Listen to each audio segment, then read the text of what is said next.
que la Biblia habla de una experiencia que tiene el profeta con las aguas de Dios.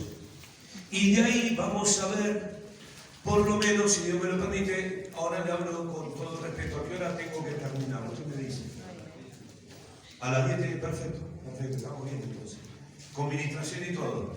Entonces voy a obviar algunos puntos, voy a lo principal. Estén tranquilos, pastora, usted me va a volver a invitar, no se da problema. Ezequiel 47, 1 al 9 dice, en mi visión, estoy leyendo nueva traducción viviente, el hombre me llevó nuevamente a la entrada del templo, allí vi una corriente de agua que fluía hacia el oriente por debajo de la puerta del templo. Esto es muy llamativo porque las corrientes de las aguas salían del templo. Y esto es muy llamativo porque las aguas tipifican al Espíritu Santo y cuando Dios va a bendecir una ciudad, la corriente del agua sale de la iglesia, sale del templo. ¿Está bien? Sigo. El hombre me llevó hacia afuera del muro por la puerta norte y me condujo hasta la entrada oriental. Allí pude ver que el agua fluía por el lado sur de la entrada oriental. Me llevó a lo largo de la corriente de agua y mientras avanzábamos, él iba midiendo. Cuando llegamos a 530 metros, me llevó a través de la corriente. El agua me llegaba a los tobillos, una dimensión. Es decir, el ángel que tipifica la persona de Cristo, la corriente de las aguas que hablan del Espíritu Santo y el Señor introduciendo a este hombre Ezequiel a una medida, 530 metros, y a los 530 metros desde la costa las aguas le llegaban hasta los tobillos. Ahora, fíjense qué llamativo que es esto, que la historia sigue y ahora el ángel dice no es suficiente, porque midió otros 530 metros y una vez más llevó a través de la corriente. Esta vez el agua me llegaba hasta las rodillas. Segunda dimensión. Sí, hay dimensiones de las corrientes de Dios. Ahora el agua le llegaba ¿hasta dónde? Hasta las rodillas. Ahora va a medir 530 metros más. Después de otros 530 metros, el agua me alcanzaba a la cintura. Luego midió otros 530 metros y el río ya era demasiado profundo para cruzarlo caminando. Había buena profundidad para nadar, pero demasiada para atravesarlo a pie. Me preguntó, hijo de hombre, ¿has estado observando? Después me llevó de regreso por la orilla del río. Al ver me sorprendió ver muchos árboles que crecían a ambos lados del río. Entonces me dijo, este río fluye hacia el oriente, atraviesa el desierto y desemboca en el valle del Mar Muerto. Esta corriente hará que las aguas saladas del Mar Muerto se vuelvan puras y dulces. Vivirán cantidad de criaturas vivientes por donde llegue el agua de ese río. Abundarán los peces en el Mar Muerto, pues sus aguas se volverán dulces. Florecerá la vida donde llegue esta agua. Es decir, las corrientes del río de Dios producen cosas sobrenaturales en esta historia, pero las aguas del río del Espíritu Santo sobre nuestra vida, y la pastora dijo algo muy fuerte.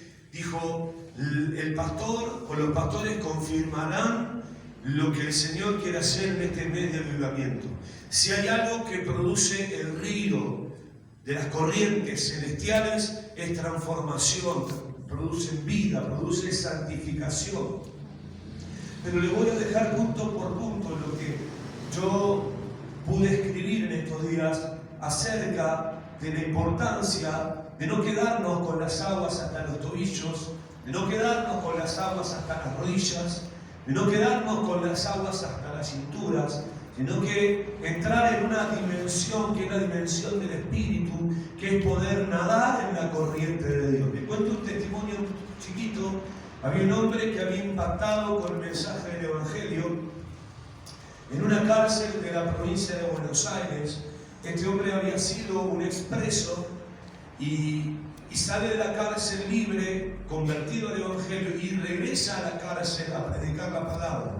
Y visita la iglesia Rey de Reyes del pastor Freyson, en uno de esos cultos donde la corriente de Dios se movía, y el Espíritu Santo lo toca Espíritu Santo lo tira al suelo y ahí este hombre comienza llamativamente, parece una locura, comienza a nadar. El tipo está nadando, tirado sobre la alfombra del piso de la iglesia, nadando porque él está teniendo una visión.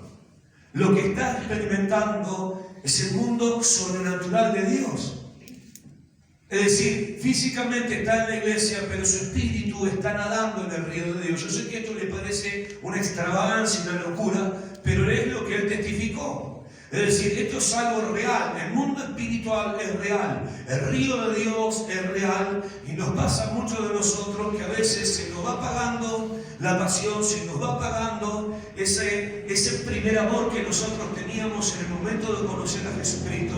Es como que de repente vamos a la iglesia por costumbre, no tenemos la expectativa de venir a buscar un milagro, no tenemos la expectativa de venir a buscar una palabra, no tenemos la expectativa de decir, Señor, algo nuevo tenés que hacer en mi casa en esta noche. Entonces este hombre experimentó la corriente de Dios y parecía un loco nadando en la iglesia, y cuando se despierta le dice el pastor, tuve una visión. Mientras el Señor me tiró al piso, el Señor abrió mis ojos espirituales y vi un gran río y me asusté. Y tenía miedo de ahogarme porque era una muchedumbre de agua y comencé a nadar. Y entonces ese hombre se fue con esa experiencia sobrenatural. Esa experiencia fue para uno. Ahora, la experiencia de tocar la gloria de Dios no es para uno. La experiencia de tocar la gloria de Dios es para todos. Es decir, en Cristo no hay iluminados. Olvidémonos de eso, porque pareciera que en esta era hay iluminados, hay apóstoles que solo tocan la gloria de Dios. No, la gloria de Dios no es para algunos, la gloria de Dios es para todo aquel que quiera acercarse a Dios. Y en esta noche esta congregación se acercó a la presencia del Rey de Reyes y Señor de Señores. Y el Rey de Reyes y el Señor de Señores tiene agua salutíferas para derramar sobre tu corazón. El punto es cuánto hambre tenés de conocer el río de Dios, cuánto hambre tenés de meterte en las aguas y nadar en las aguas salutíferas de Dios. Porque estas aguas salutíferas, lo primero que producen en el corazón del cristiano son tres cosas en un mismo punto. La primera cosa es vida abundante. Vida abundante. Si hay algo que nos falta en la iglesia es la vida abundante. Cuando yo me convertí, mi pastor, un hombre anciano, ¿cómo es el nombre del varón? ¿Cómo es tu nombre? Este hombre tiene vida abundante, por ejemplo. Le decía a mi esposa, ustedes no vieron a hablar. Y algunos habrán pensado, ¿qué estarán diciendo? Estábamos hablando de, hay muy pocos adoradores, y con mucho respeto, de la edad de este hombre, que se paren en una plataforma y le canten al Señor como Él le canta. Eso habla de una abundancia que le carga en su espíritu. No es de todos esto.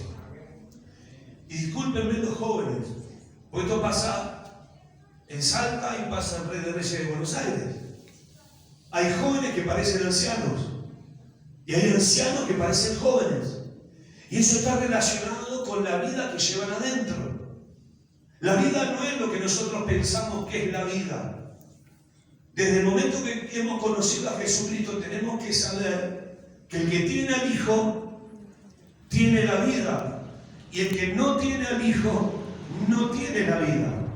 Entonces la iglesia tiene que tener la vida del Hijo en el corazón. No es simplemente decir, tengo a Cristo en el corazón. Nosotros tenemos que reflejar la evidencia de tener a Cristo en el corazón. Y la evidencia de tener a Cristo en el corazón es marcar con abundancia a la gente que nos rodea, como decía recién mi esposa.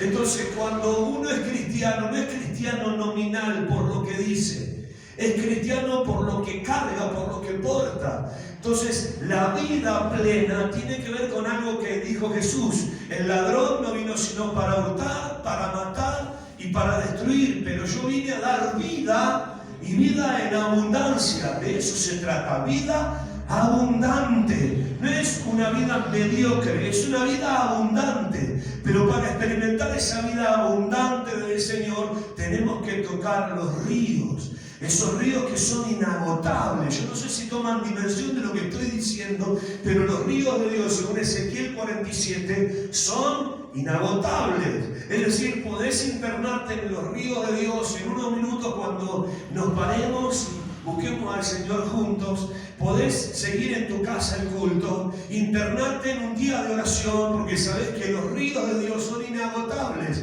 Entonces eso fluye. Y cuando salís, y algunos dirán, ¿cuándo entramos? Entramos y salimos de la presencia de Dios. No, la presencia de Dios es constante en nuestra alma. Pero nuestro speech cristiano es decir, entremos en la presencia de Dios. Bueno, ahora salimos de la presencia de Dios. No, nunca salimos de la presencia de Dios. Permanecemos en la presencia de Dios. Y esa presencia que cargas, no se queda en el templo. Esa presencia y esa abundancia que cargas sale del templo y mañana se va al trabajo. Y entonces los ríos de Dios fluyen en el trabajo.